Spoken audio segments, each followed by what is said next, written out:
In the second chapter of the book of Psalms, it introduces the problem when it says, why do the nations rage? It asks the question, why is there this tumult in the world? Why is there this conflict? It says, and the peoples plot in vain. The king's leaders set themselves, and the rulers take counsel against who? Against the Lord and against his anointed, against God, the creator of everything, and against his Christ, against the anointed one.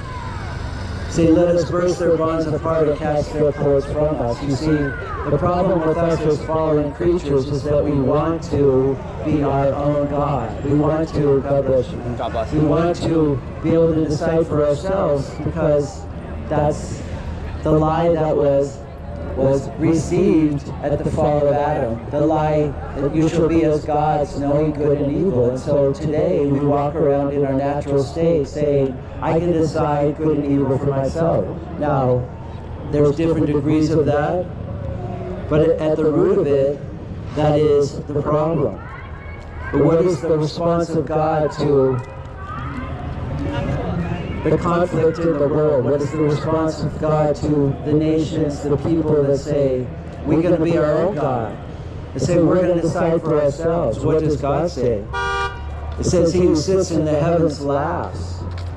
I mean, he's not up there wringing his hands, folks. He's not up there going, oh no, those people are up to it again. No, it says he who sits in the heavens laughs. And it's not because God doesn't care about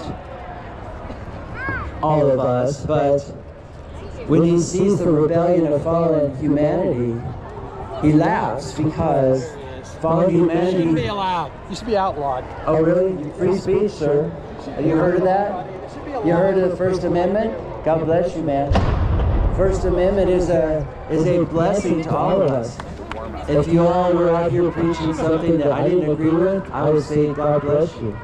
Because freedom of speech keeps us from being violent towards each other. Instead of blows and bullets, we have the freedom to be able to speak.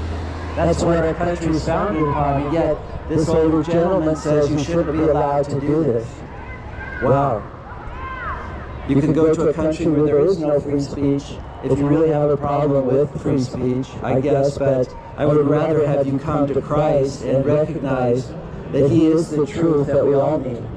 He's the truth that must be proclaimed throughout not only our country, but the whole world. So what does the Lord say? He says, as for me, I have set my king on my holy hill of Zion.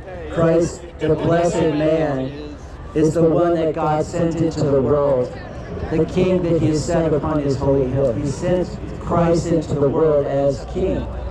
He sent Christ as the Lord of heaven and earth into this world in order to rescue us, in order to save us, in order to help us, in order to do what we cannot do. You see, the problem is so profound that it's not a problem that any of us could fix.